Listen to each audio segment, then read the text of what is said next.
동일 아이디어 하루 1분 생각하기를 실천하는 선가이버입니다. 태평양 쓰레기 1분.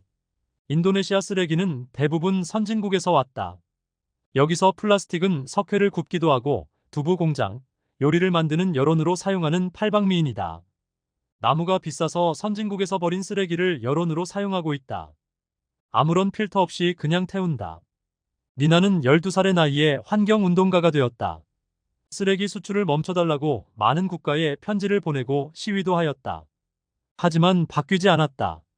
쓰레기는 중국이 수출길이 막히자 동남아시아로 향했다. 여기에는 쓰레기를 분류하는 농부가 있다. 폐지 공장에서 강에 배출된 폐수는 미세 플라스틱 스프이다. 재활용 할당량을 최초로 도입한 곳이 독일이다. 재활용률이 46%이고 무인화 기술을 적용한 재활용 기술은 세계 최고이다.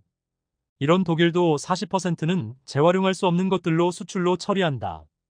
OECD에서 확인한 결과 플라스틱 제품 중 재활용률은 9%이다. 19%는 소각, 50%는 매립되고 22%는 여기저기를 떠다니고 있다. 우리는 재활용 선진국이다. 하지만 규제가 없다 보니 실제 재활용되는 가능한 것은 많이 없다. 뚜껑은 PP병은 PT 이쁜 색으로 도배를 해서 써먹을 곳이 없다. 한국 플라스틱 실질 재활용률은 27%이다. 기상이변이 현실이 된 지금 국가는 바뀌었을까요? 서로의 이기심만 채우기 바쁘지 환경을 생각할 여유는 없습니다. 간편하게 쓰레기는 수출로 보내면 됩니다. 재활용률이 안 올라가도 바뀌는 것은 없습니다. 플라스틱에 색을 넣어서 이쁘게 포장해서 판매합니다. 재활용 규제는 안 하고 있죠. 아주 사소한 규제이지만 기업 자율에 맡기고 재활용에 대한 어떠한 책임도 없습니다. 강하류 쓰레기 수거 1분. 재활용된다고 광고를 시작한 곳이 플라스틱 업자이다.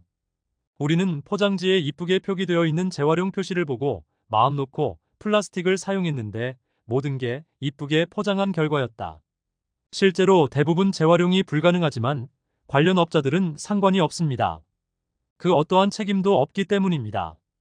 대부분 플라스틱은 재활용이 안 되지만 우리를 속인 것입니다. 실제 재활용률은 9%입니다. 인간의 이기심에 이쁘게 포장된 플라스틱은 그 어떠한 규제도 없이 만들어내고 있습니다.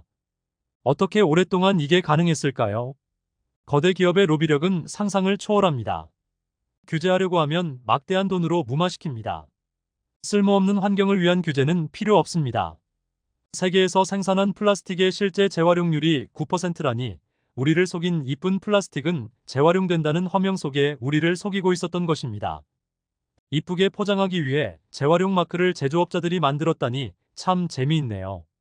규제 없이 이쁜 포장을 했기에 우리는 당연히 플라스틱에 붙어있는 마크를 보고 재활용될 거라고 분리배출을 하였는데 제조업체들의 자율로 만들어진 재활용은 재활용률과는 전혀 무관합니다. 환경단체에서 체계적으로 잡힌 것이 아니라 그것을 만든 기업의 편애 때문에 만들어졌으니까요. 플라스틱 공화국이 지구의 6차 대멸종의 시발점이 될 것입니다. 아주 사소한 규제입니다. 뚜껑과 몸체 표기 비닐의 종류를 재활용이 가능한 같은 소재로 하고 색상이 없는 투명으로 하는 것입니다. 하지만 150년 플라스틱 공화국에서 이런 규제를 하는 국가는 대부분 없습니다.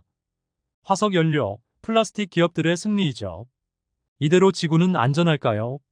많은 것을 생각하게 하는 영상이었습니다. 이상입니다. 매일 동일 아이디어 1분 생각하기를 실천하고 전파하는 선가이버였습니다. 구독과 좋아요는 저에게 큰 힘이 됩니다. 감사합니다.